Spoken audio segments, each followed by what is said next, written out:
hemos desarrollado muchísimo sobre las relaciones, hemos hablado de ellas, hemos aprendido principios, verdades, ideas, tips, pensamientos que han venido para nosotros y ya estamos concluyendo lo que es la visión de nuestra iglesia, que ha enterado muchas cosas en estos 8 meses y medio. De verdad que ha sido intenso para los que hemos podido predicar, en su mayoría yo, mi esposa en otros momentos. Ha sido bien intenso, habíamos querido hacerlo esto en 7 meses, pero se nos alargó porque van saliendo cosas lindas. Uno va dándose cuenta de que tiene que profundizar en ciertas áreas y también así como uno ministra, es ministrado. La palabra de Dios es una espada con 2 filos.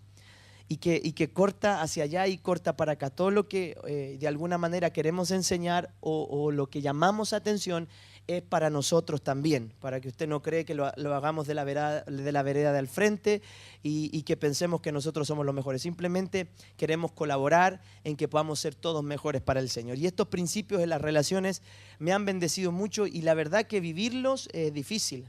¿A cuánto le ha costado aplicar estos principios a su vida? A mí, a esos 4, ¿cierto? Que cuesta, es difícil. ¿Sabe por qué? Porque cuando nos confrontamos con verdades que golpean nuestro orgullo, cuando nos confrontamos con verdades que no queremos cambiar, con cosas que no estamos haciendo bien, entonces aparece esa carne que todos tenemos dentro. Entonces, y la carne rechaza las cosas del Espíritu. Usted lo sabía, la carne rechaza lo del Espíritu. Siempre es como cuando usted habla, le habla al Espíritu de la gente, pero también a la carne de las personas. Y la carne siempre va a rechazar los principios de la palabra de Dios, pero nosotros nos alimentamos y alimentamos el Espíritu para doblegar la carne. Y alimentamos el Espíritu para poder vivir en el Espíritu. Y lo que estamos aprendiendo entonces siempre va a chocar contra lo que nosotros somos en esencia, que es esa naturaleza pecaminosa que tenemos dentro, que nos lleva siempre a hacer lo incorrecto. Todo lo que hemos aprendido acá está basado en la palabra, pero la palabra cuesta internalizarla, cuesta vivirla, cuesta hacer la vida. No vamos a ministrar solo el espíritu de la gente con la palabra. Jesús dijo que sus palabras eran espíritu y eran vida, pero había una cláusula ahí: a los que las viven, a los que las hacen. No puede hacerse vida en mí la palabra si no la vivo, si no la practico, si no la ejercito. O sea, agarra lo que hemos aprendido, lo toma y usted lo vive en su casa, lo vivo en mi casa, lo aplico de la forma en la que a veces me voy a equivocar, pero si el principio es correcto, en el tiempo irá dando resultados. Al principio quizás no lo voy a ver tener resultados automáticos, pero en el tiempo la palabra del Señor siempre producirá un efecto de bendición para mi vida. Y estábamos hablando sobre aquellos que estamos en autoridad. ¿Hay alguien aquí que esté encargado de personas en su trabajo? Levánteme su mano. Si hay alguien que esté acá. Ahí está Rodrigo, Mario, de alguna manera Juan Carlos, ¿cierto? ¿Quién más está a cargo de personas en su trabajo? ¿Tiene personas asignadas bajo su autoridad? ¿Quiénes son papás? ¿Quiénes tienen hijos? Bien. Todos entonces de alguna manera lideramos, ¿cierto? Y hemos estado desarrollando 11 ideas sobre alguien que cubre de forma correcta a quienes tiene abajo. La cobertura quiere decir que las personas van a sentirse protegidas por nosotros con el liderazgo que ejerzamos sobre ellos, y de la forma correcta que la hagamos, ellos se van a someter a nosotros si lo hacemos de forma correcta. Y hemos desarrollado hasta aquí ya 6 ideas de cómo cubrir de manera correcta a las personas que Dios nos ha dado la posibilidad de proteger, de cubrir. Porque esos somos los papás, somos los que cubren, somos los que protegemos. Daríamos nuestra vida por nuestros hijos, ¿o me equivoco? Yo haría lo imposible. Si viera que la vida de mi hija está en riesgo, yo haría lo imposible, ¿cierto? Lo que estuviese en mis manos para poder que ella viva. Y si tiene que morir alguien, sería yo. Lo mismo para mi esposa, para mi suegra, no. Sí, también, porque yo hablo mal de mi suegra, pero mi suegra es la mejor suegra del mundo, mi suegra preferida, porque es la única que tengo. Entonces, uno daría la vida por las personas que ama, ¿cierto? Y dijimos lo siguiente: lo primero, que para poder cubrir a alguien y darle una correcta cobertura, una cobertura buena, que la persona se sienta protegida por nosotros, debíamos estar preparados. Ese fue el primer principio que establecimos para los que estamos en autoridad: tener preparación. Y hablamos de la capacidad de poder estar aprendiendo constantemente, en donde Dios nos ponga a asumir los desafíos que tenemos con preparación. estos muchachos de los que hablaba Connie en la palabra devocional eran 10 veces mejores. Dice que buscaron entre todos los que habían allí, que estaban sirviendo, personas que conocieran las letras y tuvieran capacidades más que ellos, y no hallaron a ninguno que fuera más capaz que Daniel, Sadrach, Mesach y Abednego, Azarías, Misael y el otro, ¿cómo se llama? Ananías, ¿cierto? Esos eran los nombres hebreos de ellos. Los caldeos eran Sadrach, Mesach y Abednego. Pero escuche esto, ninguna persona tenía más capacidad que ellos en ese grupo de personas privilegiadas. Ellos destacaban porque se habían preparado. Estaba la gracia del Señor, pero ellos sabían letras, sabían ciencia, estaban preparados para que Daniel fuera uno de los 3 gobernadores que pudiera presidir sobre esos 120 sátrapas, dice la Biblia, y ellos conducirlos, porque tenían la preparación suficiente. Y los amigos de Daniel, Sadrach, Mesach y Abednego, bajaron los celulares. Sadrach, Mesach y Abednego, escuche, estaban en lugares ubicados también de privilegio porque tenían la capacidad para estar ahí. Ahora, nada de lo que Dios hace tiene que ver con nuestra capacidad, pero siempre tiene que estar de nuestro lado el ensillar el caballo para la batalla. De Jehová es la victoria, pero nosotros nos alistamos, nos preparamos. Es increíble cómo las personas se sujetan y se sienten protegidas por alguien que tiene capacidades, que es competente, pero no en lo cristiano no tiene que ver con las competencias humanas, sino que tiene que ver con la competencia que viene de Dios, ¿cierto? Con esa que aplica los principios de la palabra de Dios. Entonces los que están a nuestra merced, bajo la cobertura que Dios nos da, se sienten tranquilos porque saben que están bajo la cobertura de una persona preparada. Y dijimos que para ser pastor no se podía ser un neófito, un iniciando, una persona que no entendiera la labor que se le asignó. También dijimos que otro de los principios y de las ideas de estas 11 que estamos desarrollando para poder cubrir de forma correcta a quienes están bajo la autoridad nuestra es autodominio, una persona que pueda controlarse.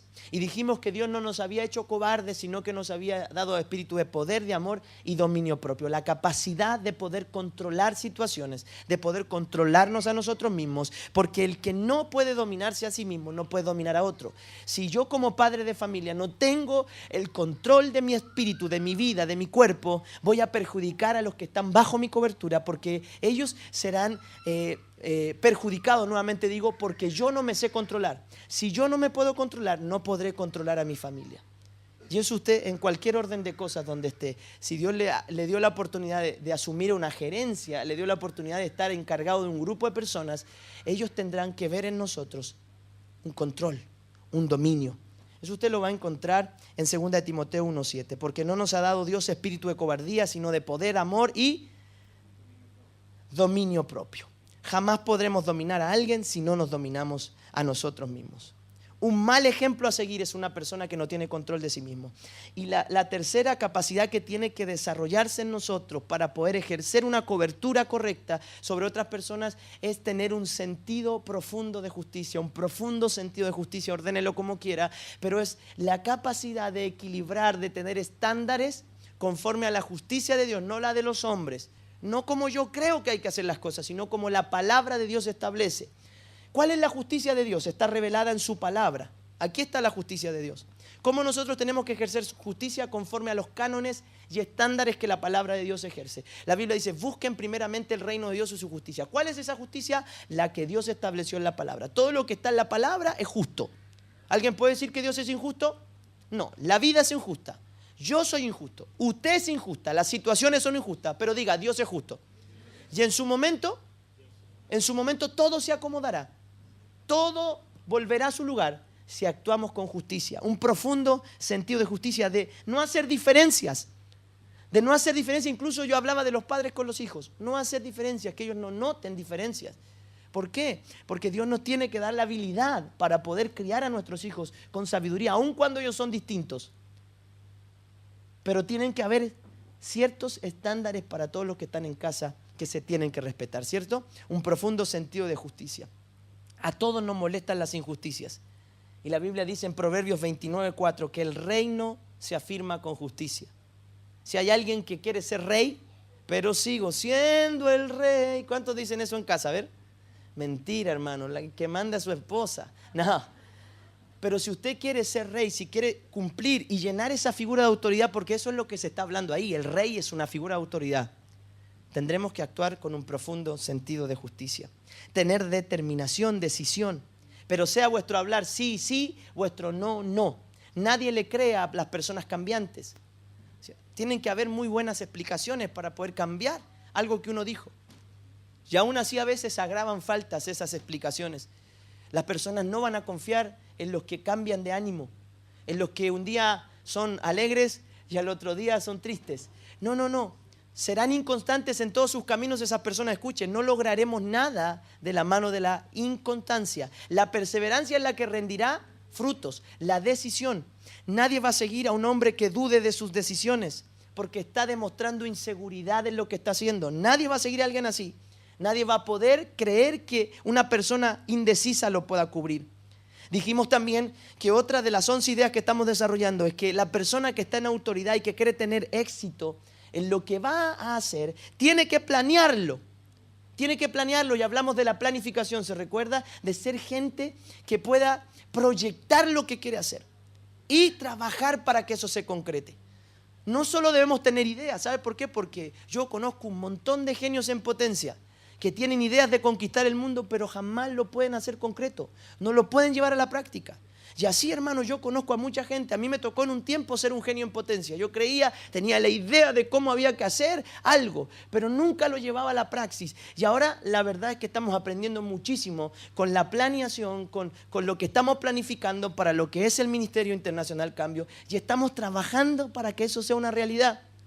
No solo es un discurso, sino que usted vea, estamos trabajando. Y en ese trabajo a veces hasta molestamos con lo que decimos, pero es un trabajo permanente, constante. Siempre vamos a estar preocupados, escuche, de que usted alcance el máximo de su potencial. Las cosas que yo le digo no es porque es para mí. Las cosas de las que hablamos y exhortamos no tienen que ver conmigo, hermano. ¿Sabe por qué? Porque aquí a usted nadie le paga. Aquí nadie le puede llamar la atención a usted. Simplemente tenemos que entender que si vamos a planificar algo, tenemos que tener la decisión suficiente para llevarlo adelante y cumplir con las promesas que le hemos hecho al Señor. Eclesiastés capítulo 5 dice así: no prometas, porque si prometes tienes que cumplir.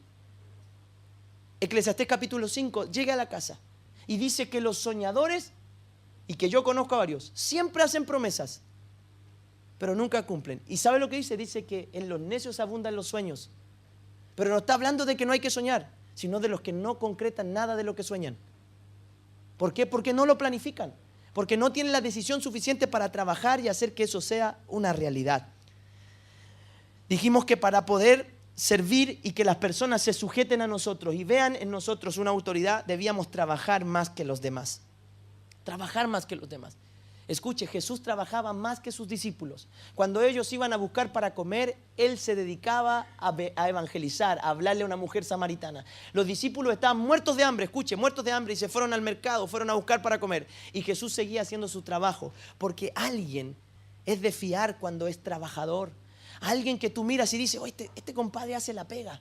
O tu jefe, cuando tú lo ves que trabajas, te anima, ¿no? Te anima porque tú lo ves que él hace lo que te pide también hacer a ti. El buen trabajador, el buen líder, el hombre que puede cubrir a otros, es ese padre que sabe que tiene la mayor responsabilidad en casa y no se la licencia a su esposa. Hazte cargo tú, porque yo llego tarde a la casa. Porque es fácil eso, ¿cierto? Es fácil llegar agotado. Le decía, anoche 4 de la mañana tratando de organizar todo lo que íbamos a hacer acá.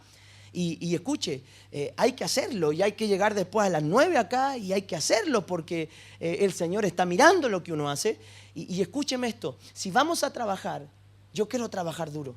Yo quiero trabajar duro porque no se van a concretar los planes que Dios tiene, los buenos planes de Dios para nosotros, sin que los que trabajemos demostremos competencia y trabajemos duro. Y los que somos líderes, escucha, ¿alguien quiere servir acá en MIC? Cada vez menos manos levantadas, cada vez menos manos levantadas. Los que queremos servir en MIC, vamos a tener que trabajar más que el común denominador de la iglesia. Pero no para mí, no para mi esposa, ni para MIC, sino para el Señor de la obra, que es Dios, ¿cierto? Hasta ahí quedamos la semana pasada. Entonces Jesús llamándoles dijo, sabéis que los gobernantes de las naciones se enseñorean de ellas y los que son grandes ejercen sobre ellas potestad. Mas entre vosotros no será así, sino que el que quiera hacerse grande entre vosotros sea vuestro servidor y el que quiera ser el primero entre vosotros sea vuestro siervo. como el Hijo del Hombre no vino para ser servido, sino para servir. Ahí está aplicado el principio de que quienes estamos en autoridad, usted en donde esté trabajando y esté en lugar de privilegio, vamos a tener que mostrarnos mucho más competentes y más trabajadores que las personas que tenemos como subalternos. Vamos a tener que llegar primero, irnos de los últimos, porque estoy en un lugar de privilegio al que tengo que responder, escuche, con trabajo, porque para eso se me puso ahí. Y esto es algo que quisiera yo desarrollar y que le pido al Espíritu Santo que me ayude, porque es lo que me cuesta. Siempre usted va a someterse de mejor manera a alguien que tenga una personalidad agradable. A mí me cuesta, hermano. Me cuesta esta parte, me cuesta. Intento mejorar, hablar mejor las cosas, pero en mi experiencia a veces cometo errores. Pero si Dios nos va a llevar al lugar de privilegio, debemos desarrollar una personalidad agradable. ¿Y de dónde nace esta reflexión? La Biblia es clara y dice que los niños venían a Jesús. ¿Se acuerda? Y los discípulos pensaban que el ministerio de Jesús solo era con las personas grandes, los racionales, los expertos. Los discípulos pensaban que para allá era el norte del ministerio de Jesús. Y Jesús les dijo, no. Los principios esenciales de mi reino están en ellos. ¿Cierto? Eso es lo que les enseñó. Pero escuche, ¿qué hacía que los niños quisieran estar con Jesús? Yo le aseguro que Jesús no hablaba como yo, no predicaba como yo. Debe haber tenido tal personalidad agradable, porque un niño no se acerca a una persona pesada. ¿Se ha dado cuenta, no? Y uno a veces obliga a los hijos a saludar. Saluda a la tía, y no lo quiere saludar porque la tía es pesada, si es pesada la vieja. Entonces por eso no lo quiere saludar el niño, porque el niño percibe cosas que nosotros no vemos. Y lo obligamos, ¿cierto? Entonces, pero si un niño se va a rendir a alguien que le sonríe, se va a rendir a alguien que está dispuesto a ser como él, a agacharse a la altura de él, a conversar como que fueran tú a tú. ¿Qué había en Jesús? Que lo hacía que hasta los niños quisieran estar cubiertos por él. Y es uno de los desafíos que tenemos que asumir, todos los que estamos en autoridad. Todos los que estamos en autoridad, no se nos va a caer el techo, debemos tener la capacidad de ser agradables. Hay momentos en donde uno es muy desagradable, pero tenemos que tratar de ser agradables. Mire lo que dice Proverbios capítulo 16, verso 7. ¿Quiere leerlo conmigo? Usemos la Biblia. Estamos en la iglesia. Desagradable, ¿cierto? Cuando los caminos del hombre son agradables a Jehová, aún a sus enemigos hace estar en paz con él. Aún a sus enemigos hace estar en paz con él. ¿Yo le puedo caer bien a mi enemigo? Sí. Hasta los que me odian en algún momento van a ver que la gracia que hay sobre mí es tan evidente que no van a poder enojarse tanto conmigo. ¿Por qué? Porque tengo una personalidad agradable. Agradable. Escuche esto.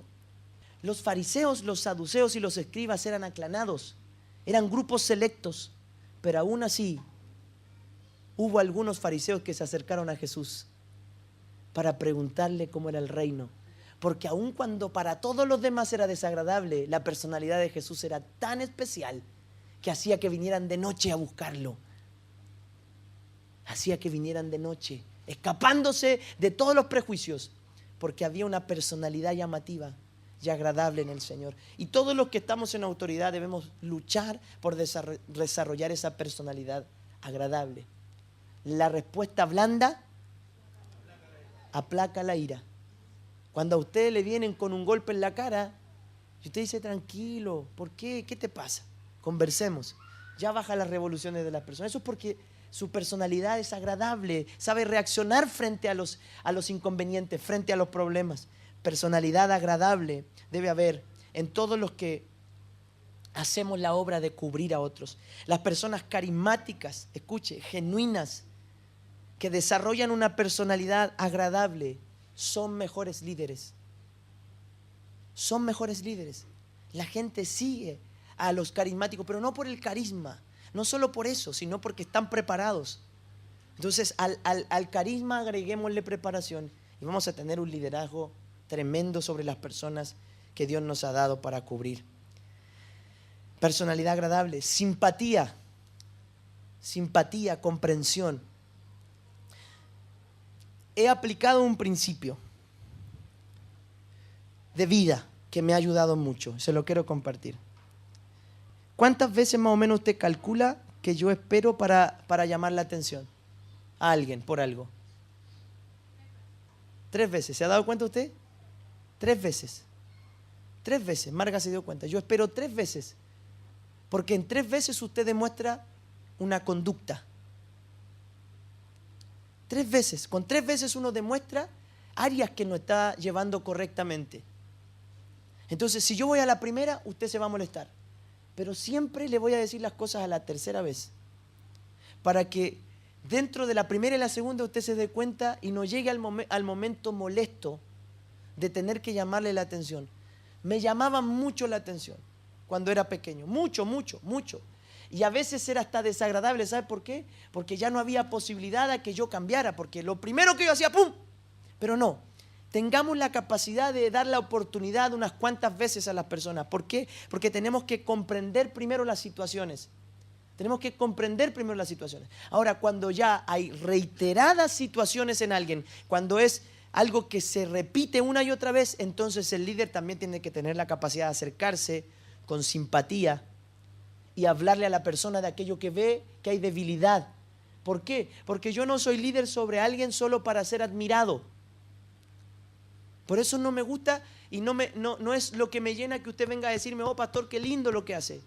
No, a mí me llena cuando usted me dice, ¿sabe, pastor? Me molestó lo que me dijo en un principio, pero lo apliqué a mi vida y estoy tratando de mejorarlo y me ha servido un montón. Simpatía, comprensión. Mi esposa me dice el hipócrita. De verdad me dice que soy hipócrita porque siempre ando sonriendo. Siempre ando sonriendo, porque tengo linda sonrisa. ¿Qué le voy a hacer? ¡Ah! No. La actitud de las personas cambia con la simpatía. Usted se encuentra con alguien y actúa simpáticamente y las personas van a cambiar su actitud, va a poder llegar al corazón de una manera diferente. La verdad que a mí me ha costado esto. ¿Sabe por qué? Porque muchas veces solo soy simpático acá en la iglesia y en casa a veces no tanto con mis hijas y con mi esposa. Y es algo que yo también tengo que aprender. ¿Le ha pasado eso a alguien? Levánteme su mano los que somos hipócritas de iglesia, a ver. No se haga problema, hermano, todos estamos mejorando. Mi esposa hizo así. De verdad, ¿cierto? No estoy mintiendo. No vamos a mentir con eso. Tenemos que mejorar nuestra simpatía, nuestra comprensión. Hay cosas que necesitan nuestro oído. Hay personas que no necesitan el... Sí, es que me dolía la cabeza. Está bien, hermano. No hay problema. Vamos a orar para que Dios te sane. Tuve un problema en casa, no me pude acostar bien a la hora. Tac. ¿Cierto? Es comprender. ¿Por qué? Porque no estamos en los zapatos de otras personas. Ahora, insisto, cuando hay conductas reiteradas, uno tiene que amar más a la persona que aquellas cosas que están minando su carácter. Comprensión, simpatía. La Biblia dice en Romanos 12:15, gócense con los que se gozan y lloren con los que lloran. Cuando llegó el Ale, no hallaba qué decirle. ¿Le vio sus pies? ¿Alguno se dio cuenta de los pies de Ale? No sabía qué decirte, no sabía qué decir. Lo único que hice fue ponerme al lado de él y poner mi mano en el hombro. Y me miré con Basti y nos dolió verlo así al Ale. ¿Por qué? Porque ellos están en un proyecto, están invirtiendo. Ale se esfuerza para salir a trabajar. Ese trabajo de vender cosas en la micro es lo que sostiene la base de toda la inversión que ellos hacen en el lugar donde venden pastelito y cosas así. Pase por ahí. ¿Cuál es la dirección? Avenida Lonquén Sur 17 54. Pase por ahí. Si usted anda en un balneario, pase. Ellos tienen un excelente producto. Pero me dio pena verlo así, me dio tristeza, porque yo sé lo que es accidentarse y estar sin poder moverse con facilidad. Entonces, los que desarrollamos cobertura en las personas, tenemos que tener la capacidad de comprender. La comprensión habla de la compasión a la vez, de sentir lo que las personas sienten. Automáticamente mi esposa llamó, no sé si fue a Cristel o a Alejandro, y le preguntamos si ellos necesitaban algo. Dijeron que no necesitaban nada. Entonces nosotros estuvimos tranquilos. Pero si cualquiera de ustedes tiene una necesidad, no solo tiene que llamar al pastor, hermano, usted tiene que llamar también a personas que sabe con quien puede contar en situaciones puntuales. Reír con los que ríen y llorar con los que lloran. Un buen líder debe ser empático con sus seguidores, capaz de comprenderlo tanto a ellos como a sus problemas. Estamos a cargo de un grupo humano, no a cargo de vacas. Usted diga, no es vaca usted. Usted es oveja, haga be. Qué estúpido lo que dije, pero bueno, lo dije. Somos un grupo humano y todos somos distintos. Los problemas que tiene Joana no son los que tiene Fernando y los que tengo yo. Cada uno está sujeto a realidad y a pasiones distintas, ¿cierto? Entonces tenemos que tener la capacidad de comprender ciertas cosas y saber actuar con justicia también frente a las disyuntivas que nos presenta la vida. Ser detallista. La verdad que esto a mí me está ministrando el Señor. Éxodo capítulo 25, si usted lo lee completo en casa, léalo, le va a bendecir. Pero el versículo 40 del capítulo 25 dice, mira y hazlos conforme al modelo que te ha sido mostrado en el monte. De aquí voy a sacar la enseñanza. Si usted lee los 40 versículos, se va a dar cuenta que Moisés recibió un modelo, un diseño divino. Y él lo hizo tal cual como se le mostró en el cielo. Detalle por detalle. Fue y buscó a la gente más sabia y les oró para que sobre ellos residiera un espíritu para forjar los utensilios del templo. Iba y miraba y les dijo, háganlo conforme a lo que les dije que se me mostró. Sean detallistas. Por eso, hermano, lo que nosotros queremos hacer es estar preocupados de cada detalle, pero no para enseñorearnos de usted, sino para conocerlo, para saber qué habilidades usted tiene y poder potenciar esas habilidades dentro de los dones que Dios nos dio para hacer crecer y edificar la iglesia. Entonces estamos preocupados junto a mi esposa y a los que estamos sirviendo del más mínimo detalle. Tenemos que preocuparnos de todo, absolutamente todo. Aun cuando hay cosas que yo no tengo a mi cargo, le pregunto a mi esposa, ¿hiciste esto, no hiciste esto? Sí, ya lo hice, me dice, ya le dije al hermano, ya hablé esto. ¿Por qué? Porque los que cubrimos, por ejemplo, los padres, no podemos dejar a la suerte la vida de nuestros hijos. Debemos ser detallistas absolutamente. ¿Qué música están escuchando? ¿Qué videos están viendo? Escuche, revisar la educación con la que están formando los profesores a nuestros hijos. Yo tengo un amigo profesor y ¿sabe lo que me dijo? Que nuestros hijos pasan 22,000 horas de su vida con los profesores. 22,000, casi 3 años delante de sus maestros. Y algunos maestros le meten cualquier cosa en la cabeza a nuestros hijos. Y nosotros, con el solo hecho de darles la comida, el alimento, pagar el colegio, estamos tranquilos. No, hay que ser detallistas. Los que estamos cubriendo a gente debemos ser detallistas. Preguntar 3 veces cómo está la persona para que nos diga la verdad, porque hay personas introvertidas que no les gusta decir lo que necesitan. 3 veces pregunte, ¿qué necesita? ¿Qué necesita? ¿Qué necesita? Para que deje de mentir la persona y le diga lo que necesita. Detallistas. Detallistas. El más mínimo detalle. Ahora, sabemos que en la visión el Señor tiene el control, ¿cierto? No estoy hablando de eso de hacerse dueño de algo, sino de trabajar con excelencia y ver cada detalle de lo que el Señor nos está pidiendo. Sabe que hemos ido aprendiendo muchísimo de todo lo que es la liturgia, porque esto no es la iglesia, esto es parte de la iglesia. Es parte de la forma en cómo se hace iglesia. Iglesia la hace usted en casa, la hacemos cuando nos juntamos, cuando le vamos a visitar, cuando ustedes se comen un asado. Todo eso es iglesia. Pero parte trascendente es el culto, porque estamos acostumbrados a eso. La religiosidad nos enseñó eso, de que el culto era la iglesia. No. Estamos aprendiendo que es más. Es lindo, pasamos tiempo lindo. La presencia de Dios estaba aquí hace unos minutos atrás, ¿cierto? Pero hemos aprendido, por ejemplo, de la gente que ha venido a coordinar. Y hemos aprendido sobre la marcha. Y cuando a usted le toque coordinar, ya diseñamos un modelo de coordinación para el Ministerio Internacional Cambio. Hicimos una hoja, un tape, con las cosas en las que usted se tiene que fijar cuando tenga que coordinar. ¿Para qué? Para que no lo mandemos acá al frente y ustedes, ¿qué hago? ¿Qué digo? ¿Cómo lo hago? ¿Cómo se desarrolla? Simón no me deja hablar. ¿Y cómo hago? ¿Cierto? Pasa. Entonces, ¿qué hicimos? Nos dimos cuenta de detalles que hoy hicieron que, por ejemplo, Connie pudiera hacerlo con mayor libertad. ¿Por qué? Porque queremos brindar las herramientas. Porque yo no puedo criticarle a usted si primero no le enseñé a hacer lo que le estoy criticando. ¿Cierto? Y eso es ser detallista.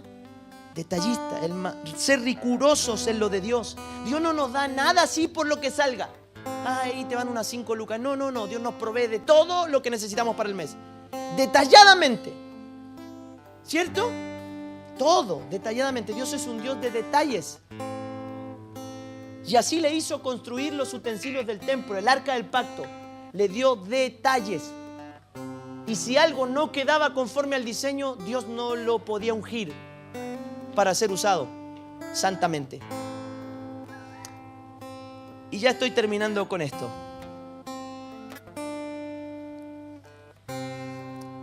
Una persona que cubre, alguien que está liderando, debe tener la voluntad y el deseo de asumir plena responsabilidad de lo que se le encomendó. Jesús no mandó a Pedro ni a Judas al frente. No los mandó a ellos a morir a la cruz. Fue Él. Y hay una historia que está basada en el libro de Primera de Crónicas 21, 7 al 27. Va a ser bueno que la lea, le va a ministrar. Dice la Biblia que a David se le ocurrió censar al pueblo. Y ese censo delató en el corazón de David orgullo. Había orgullo. Y como Dios ve el corazón, no nosotros, Dios le mandó a un profeta, a Natán, y le dijo: ¿por qué censaste? ¿Por qué no aprendes a depender de mí? Yo te he provisto de lo necesario para que tú seas el hombre más respetado. ¿Sabe cuál era el ejército más respetado en los años de David? El que él conformó. Y a él se le ocurre contar para dar descanso a algunos y a otros hacerlos pelear. Dijo: a ver, con esto, estos matan de a 100, de a 200, ¿para qué vamos a llevar más? No nos vamos a cansar. Y así perdieron el campeonato los chilenos, ¿vio? No clasificamos a la eliminatoria para el mundial. Entonces, escuche, cuando Dios le habla a David, David viene y nos dice: Joab, ven.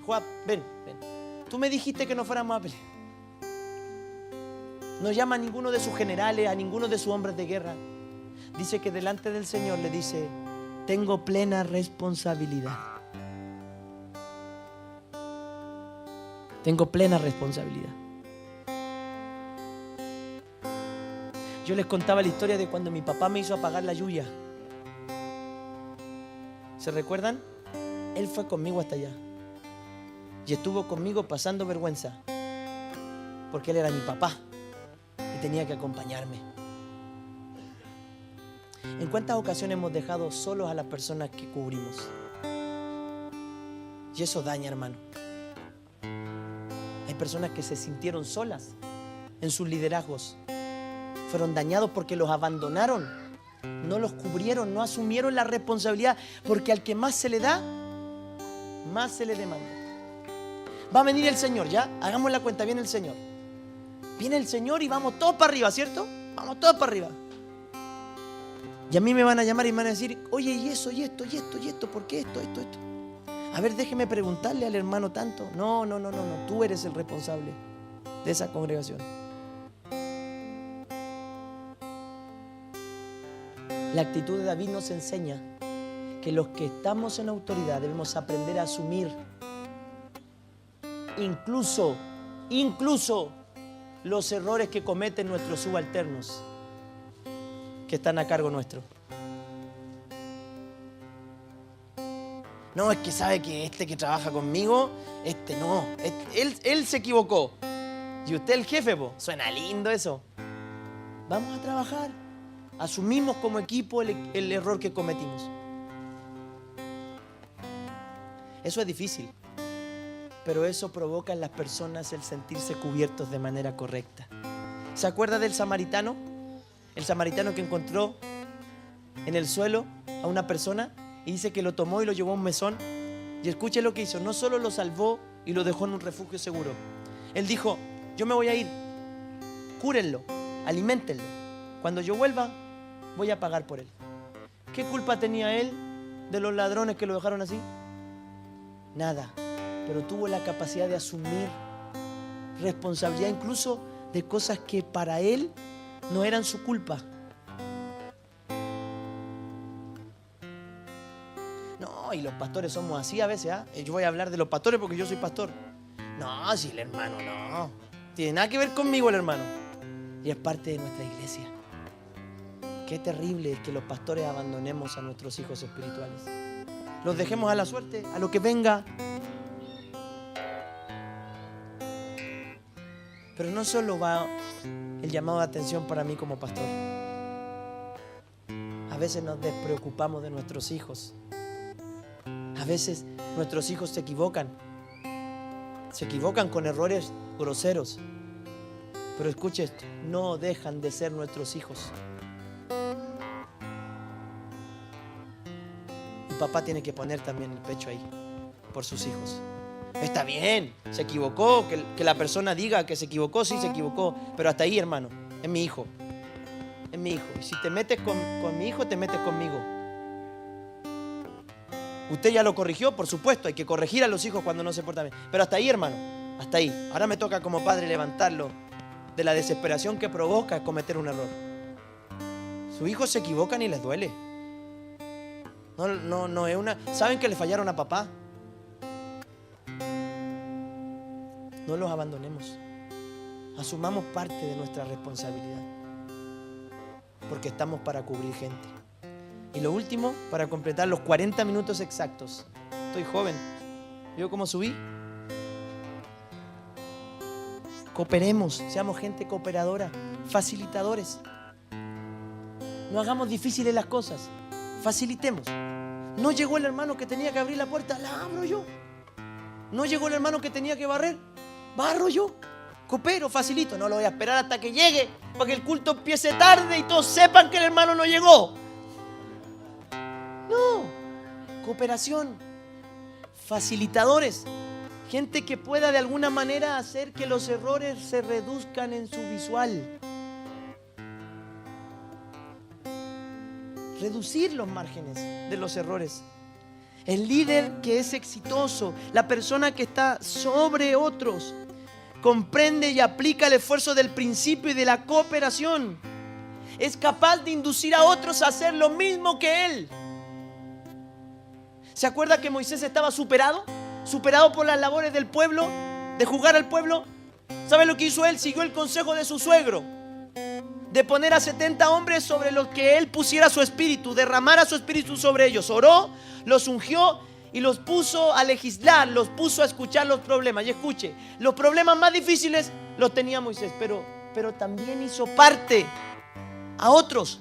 Y las personas sabían que en el momento en el que un problema fuera muy difícil, tenían que venir a Moisés. Porque él era el calificado, él era la autoridad de Dios para resolver ese problema.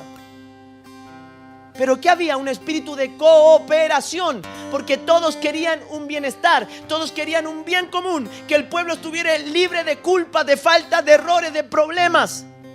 Entonces se creó un equipo cooperativo. Cuando Dios lo trajo a mí fue para que aprendiéramos a cooperar con todas las áreas de la iglesia, en lo espiritual, en lo material, en las relaciones humanas. Tiene que reinar un espíritu de cooperación, sobre todo en los que lideramos, sobre todo en los que tenemos autoridad. Los padres en casa debemos cooperarle a nuestras esposas, y cooperamos, no, debemos cooperarle a nuestras esposas en lo que podamos, hermanos. Sabemos que hay roles, ¿cierto? ¿Cuántos saben que hay roles en las casas? Entendemos lo que son los roles, cosas que corresponden a cada uno por la asignación de Dios y por las habilidades naturales, ¿cierto? Usted no me ponga a cocinar a mí porque no va a querer comer más en su vida. Porque yo no cocino en mi casa, cocina mi esposa, pero no porque es mujer, sino porque ella entendió su rol, escuche, y tiene la habilidad para ese rol. Entonces cuando tocan el timbre de mi casa, Amor, anda tú. No, yo soy el dueño de casa.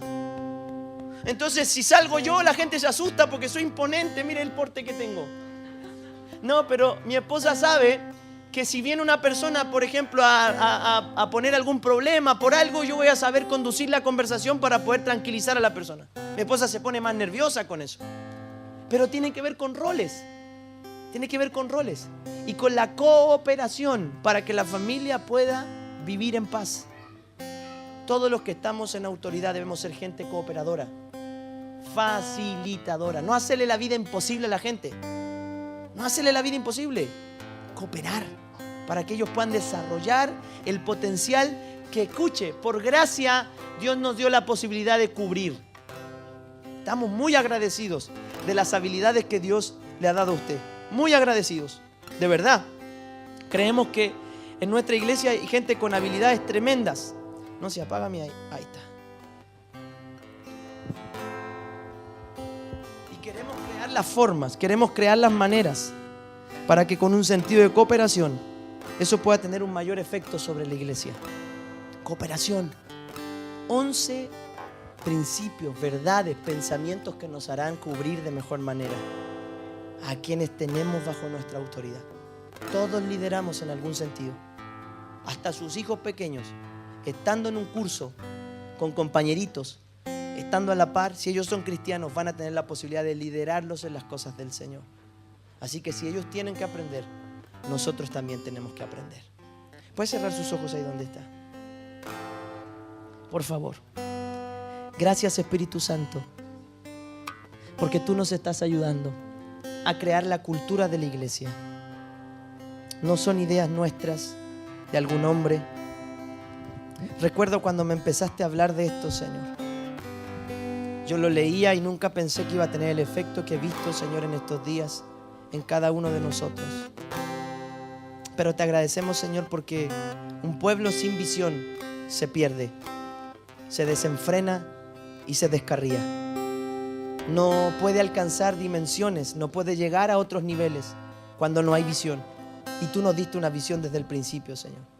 Nos dijiste que todas las personas que llegarían al Ministerio Internacional Cambio se alimentarían porque dijiste que responderías a la tierra con trigo. Dijiste que se alegrarían porque nos diste vino y respondiste a la tierra con vino. Y dijiste que ellos podrían ser respaldados por ti porque nos diste aceite de unción. Y agradecemos, Señor, porque en estos meses hemos podido desarrollar la idea tuya, no la idea de un hombre. Y esperamos, Señor, que todos los que hemos podido participar de estos intensos 8 meses de visión, de cultura, de iglesia, de relaciones, Señor, podamos vivir los principios que tú nos has enseñado, papá. Ayúdanos a ser mejores para ti. Señor, tenemos todo por delante para tener éxito en el plan que tú nos has cifrado, Señor. Yo estoy seguro que el Ministerio Internacional Cambio, MIC, será todo lo que tú dijiste de nosotros. Señor, y a los que no están acá, Señor, se han creado las instancias para que esta palabra que hoy estamos predicando acá también llegue a ellos en donde estén reposando, descansando. Señor, hemos querido preocuparnos de cada detalle para hacer de la visión que tú nos diste algo sólido, sustentable, que sostenga a personas, que afirme el carácter de mucha gente. Ayúdanos a trabajar en eso, papá, porque los dones que tú pusiste sobre cada miembro de la iglesia son evidentes. Y en donde debemos, Señor, trabajar con mayor intención es en la formación del carácter. Estamos, Señor, en un tiempo de formación de la iglesia. Y estamos, Señor, edificando sobre la roca que eres tú. No estamos, Señor, en la obra fina, no estamos en las terminaciones. Estamos en una obra gruesa que demanda golpe, que demanda, Señor, exhortación, que demanda administración, ánimo, consuelo. Gracias, Señor, porque lo hemos entendido así. Gracias, Señor, porque la visión no nos ha hecho apurar. La Biblia dice que aunque la visión tardare, se cumplirá porque tú la declaraste. Y no estamos apurados, Señor, con la visión. Queremos caminar al tranco que tú has determinado que caminemos, a la velocidad que tú quieras, porque eso nos dará éxito, Señor. No es de los ligeros la carrera, dice la palabra, sino de los que saben aprovechar la oportunidad. Y nosotros queremos aprovechar la oportunidad que nos está dando como iglesia, de formarla. Gracias, Señor, porque este será un año de recompensa, un año de trabajo, de responsabilidad, de compromiso, Señor, y de iniciativa propia. Gracias porque a cada persona que está aquí, Señor, tú nos has estado hablando durante estos últimos meses. Ayúdanos a aplicar tu palabra de la mejor manera en nuestros hogares, en nuestro trabajo y en las realidades donde tú nos tienes inmersos. En el poderoso nombre de Jesús.